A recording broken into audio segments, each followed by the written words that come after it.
Salut à tous les amis, ravi de vous retrouver aujourd'hui pour une nouvelle vidéo. J'espère que vous allez bien, moi ça va super et aujourd'hui on se retrouve pour une nouvelle vidéo dans laquelle on va parler de l'OM. Vous le savez, je suis supporter de l'OM et pour parler de la situation actuelle du club phocéen, j'ai décidé d'inviter trois de mes amis. Momo, que vous avez déjà vu tout d'abord sur la chaîne de Walid, voilà Momo supporter de l'OM. J'ai aussi deux autres supporters de l'OM, j'ai Chadli, voilà lui aussi grand supporter de l'OM et Elliot, que vous connaissez aussi à travers de la chaîne de Walid, Walid qu'on salue d'ailleurs. Aujourd'hui on va parler donc de la saison de l'OM, de ce qui se passe actuellement au sein du club et si on est convaincu par Igor Tudor, parce que c'est vrai que les gens ne sont pas vraiment convaincus. Certains sont partisans du coach croate, d'autres le sont un peu moins et on va parler un peu de la situation de l'OM. Je vais commencer par parler à Elliot et l'interroger sur Igor Tudor parce que je sais qu'il a été très dur envers le coach de l'OM. Qu'est-ce que tu penses de Tudor et quel bilan tu tires de sa saison à l'OM, sa première saison? C'est pour la question, moi je suis très critique auprès de Tudor. J'étais très fan au début de l'année, comme quasiment tout le monde, parce qu'il y avait un système de jeu, un plan de jeu avec des latéraux, Tavares, Klose qui était monstrueux. Nouveau plan de jeu, c'était très bien. Franchement, on se régalait, on regardait les matchs de l'OM par rapport à Sampaoli l'année dernière. Il y avait du jeu, ça courait partout, il y avait des déplacements. Rongier était monstrueux, Verretou il arrivait, il montait en puissance. Et puis il y a eu ce match à Tottenham, enfin Vélodrome face à Tottenham, où j'étais présent et ça m'a marqué. Déjà, il faut savoir que j'ai une grande affection pour Payet et je trouve que c'est un manque de respect ce qu'il fait pour ce joueur. Mais aussi à Tottenham, ne pas le faire rentrer et mourir avec ses idées, ce que j'appelle c'est s'entêter et vouloir garder son plan de jeu alors que face à Tottenham. Pour toi, il aurait dû être plus, s'adapter plus finalement aux C'est ça, adversaires, c'est ça. Voilà, exactement. varier son style. Ouais. Il aurait dû faire des changements plus tôt. D'accord. Il aurait dû. Et puis, comment ne pas parler de cette non-qualification en Europa League alors qu'on fait match nul. C'est ça où Ça, c'est c'était dans les Si on fait dans match nul, l'instant. on est qualifié pour on l'Europa fait match League. nul et si on fait Dans match nul, on est l'instant, qualifié. Exactement. Comment il ne va pas prévenir ses joueurs pour une possible qualification en Europa League? Je suis d'accord, on visait la qualification en huitième de finale de Ligue des Champions, mais il faut être réaliste au bon moment. On voit qu'à un partout, on n'arrive pas à marquer, ça fait des un partout ou deux partout, un partout je crois. Oui. Ouais, ça fait des dizaines de minutes qu'on attaque, qu'on pousse, on n'arrive pas à marquer. Au bout d'un moment, il faut être réaliste, il faut se dire, ne montez pas tous, faites pas des efforts inutiles. Donc je suis très critique.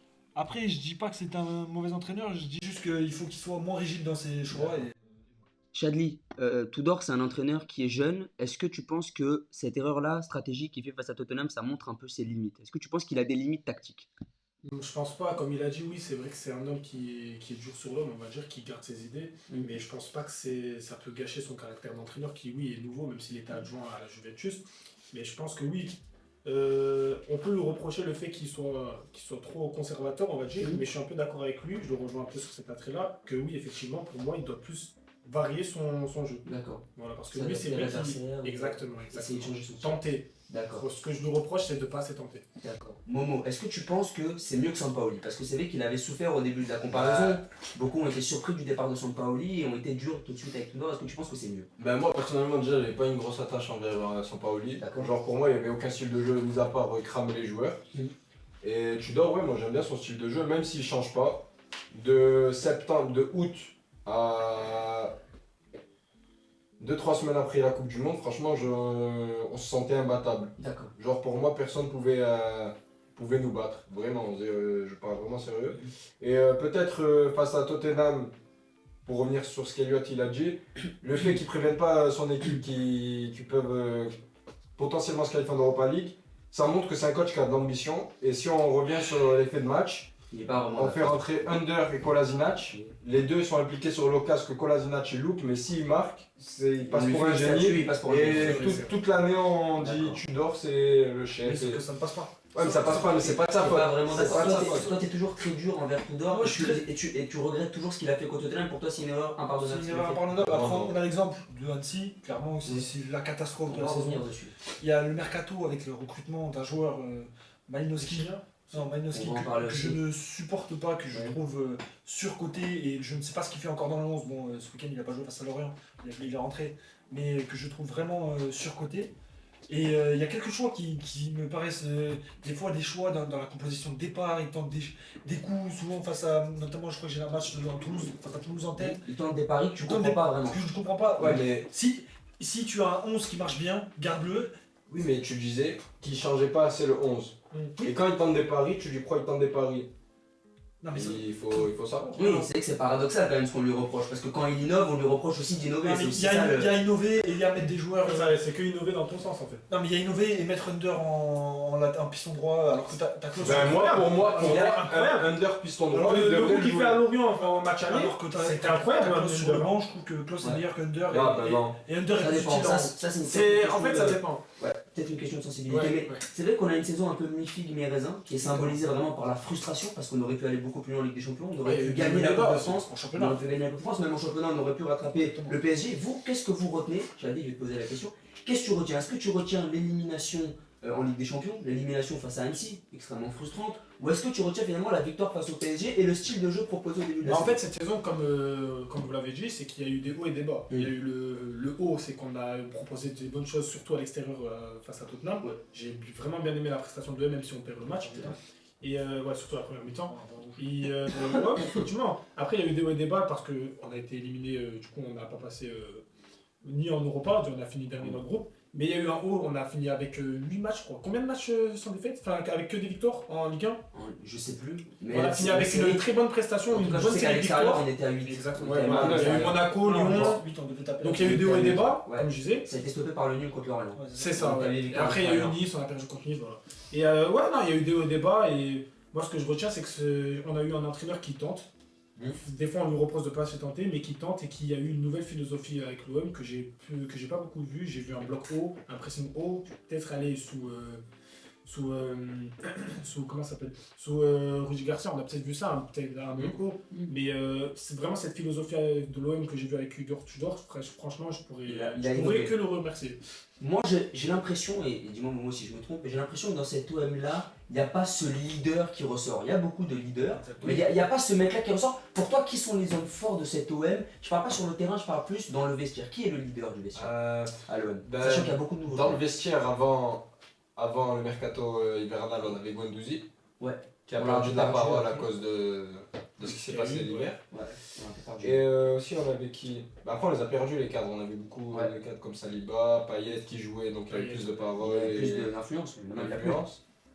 Ouais, après, c'est vrai, on n'a pas beaucoup de cadres. Après, L'équipe hétérogène. les cadres, ils doivent naître aussi. Parce que Par exemple, Paolo Lopez, au bout de 2 saisons, c'est un bon taulier de l'équipe. Il Il doit va prendre la s'imposer. parole.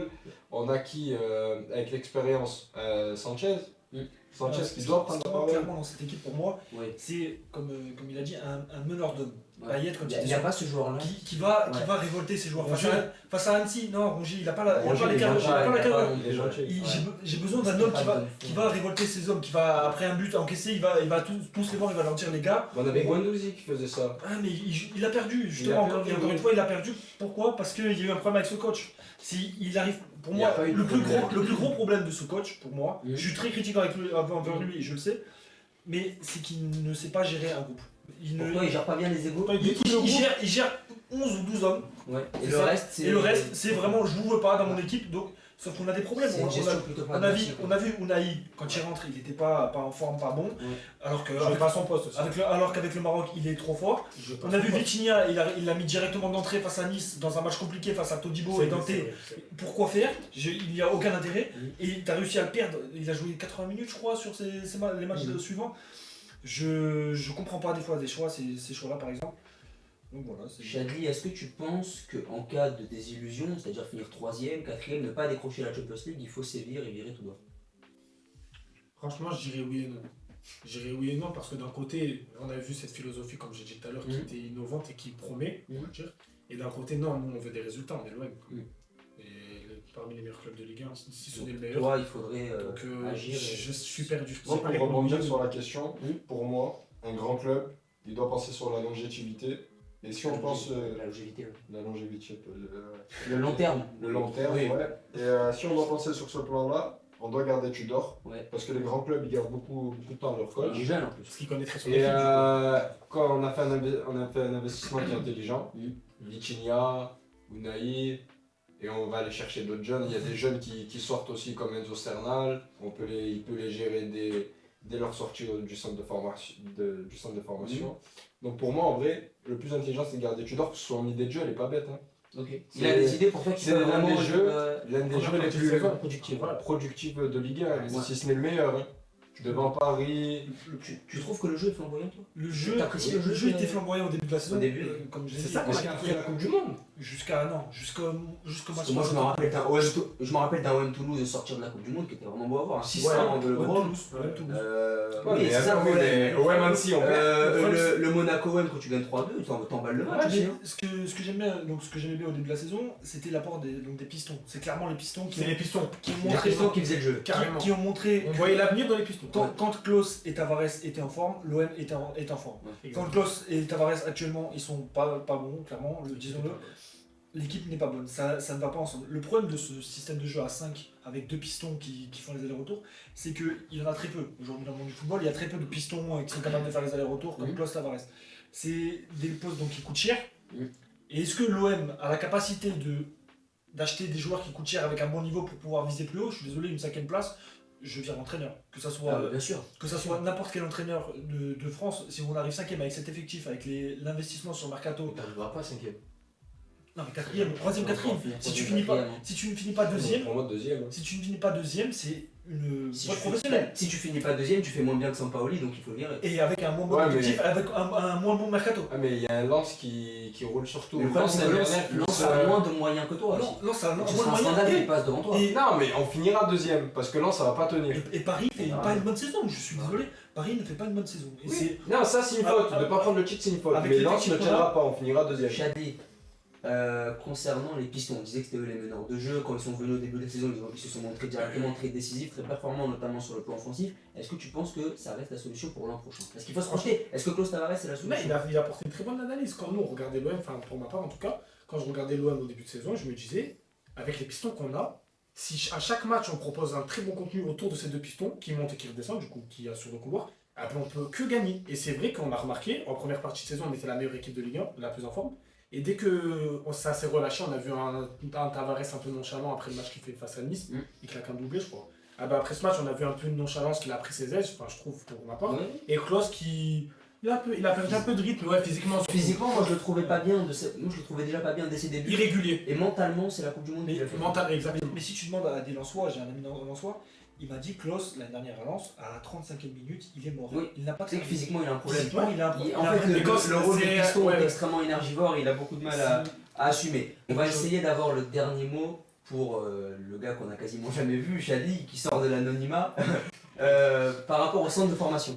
C'est vrai qu'on n'a jamais vu des jeunes réussir au plus haut niveau. Qu'est-ce qu'il faut faire avec ce centre de formation? Comment est-ce qu'on arrive à Ça, c'est un promouvoir autre problème, ça. Parce que je rebondis sur un autre débat. Comment est-ce qu'on fait avec ces jeunes du centre de formation? Est-ce qu'on les fait jouer comme on fait dans d'autres clubs, Monaco, Nice, Ouais, ou est-ce ouais. qu'on Déjà, les oui. prête ou est-ce Déjà, ouais, Qu'est-ce ce qu'on qu'on fait peut avec voir, ces jeunes-là? C'est un problème à Marseille, ce centre de ce qu'on peut formation. voir déjà, ouais, avec, comme tu l'as dit avec Nice et avec Monaco, c'est qu'on les voit jouer. Mm, Et avec les Ben Seguir, avec des joueurs, par exemple, on en connaît un Amraoui qui joue avec Nice. Ouais, moi je pense que déjà, il faudrait leur accorder pardon, plus de temps de jeu. Du temps de jeu. Et ouais, les faire partir en Après, comme Ben Seguir par exemple. Comme Mais Ben Seguir. moi, je vois- Comme Isaac Touré surtout. Moi je vois beaucoup de Isaac Touré, c'est un très bon. Isaac Après, il n'est pas Touré, du centre, Isaac Touré. Non, mais Isaac Touré, il a été acheté justement pour le futur. Et Ouais. ça, c'est pour moi C'est un crack. l'un des meilleurs achats C'est un crack. de l'OM. Oui, tu vas chercher des jeunes, moi je parle vraiment des Il est jeunes. bon là. Enzo Sterman. Voilà, je parle des jeunes de Sterman. Marseille. Qu'est-ce qu'on fait? Parce que je vois toujours des joueurs de Marseille dans Moi, pour beaucoup moi, on d'équipes doit leur jamais. accorder du temps de jeu. Comment on doit leur Comme accorder du temps de jeu? François Régis. Lui il est rentré, il a fait Il est le rentré, qualifié, il tu va. vois. Et on l'a plus revu derrière. Donc c'est un Et problème. après, proprement- mais après Longoria il travaille sur ça. Mm. Tu vois l'équipe Youth League de l'OM cette année-là. Déjà, c'est mieux Il y a eu qu'avant. plein de recrues. T'as le Turc. Bah, le Elmaz. milieu Elmaz. turc. Elmaz, ouais. T'as une bonne équipe. Ouais. Et t'as le gardien belge aussi. Qui marque en plus. Van de. je sais Ouais, pas comment il il a marqué en Youth Je League. sais pas. Mais oui. Il s'appelle Van. Et Un expert. non, il y a une belle équipe Il y a une Youth belle- League il y a et qu'on des pourrait jeunes. Il y envoyer. a quelque chose à faire. Ouais, clairement. Il avait commencé avec le jeune, même il avait fait l'échange Marley Ake avec j'ai plus Franco Tonga, ouais. Mais il travaille sur l'équipe jeune et ça peut être intéressant et ça peut être beau dans 3 ans. C'est sur les jeunes que l'on va conclure cette émission. Merci à tous en tout cas. Vous Merci trois à toi d'être pour l'invite. venus, c'est Merci super à toi. gentil Merci à toi pour l'invite. d'être venus sur la chaîne, etc. N'hésitez pas, je pense que vous êtes abonnés quand même, parce que vous Bah êtes des oui. potes quand même, faut pas déconner. Ah oui. Les gars, n'hésitez pas à vous Mettez le abonner, motif, quand même. à Mettez le liker, à motif. partager. Il y a le Twitter de Elliot, il y a le Twitter de Momo, Chadi, on va essayer de mettre aussi tes réseaux, On va parce que essayer. je sais que t'as pas tes réseaux. Mais voilà, n'hésitez pas à vous abonner, à liker, à partager. Bonne journée à vous, merci à tous.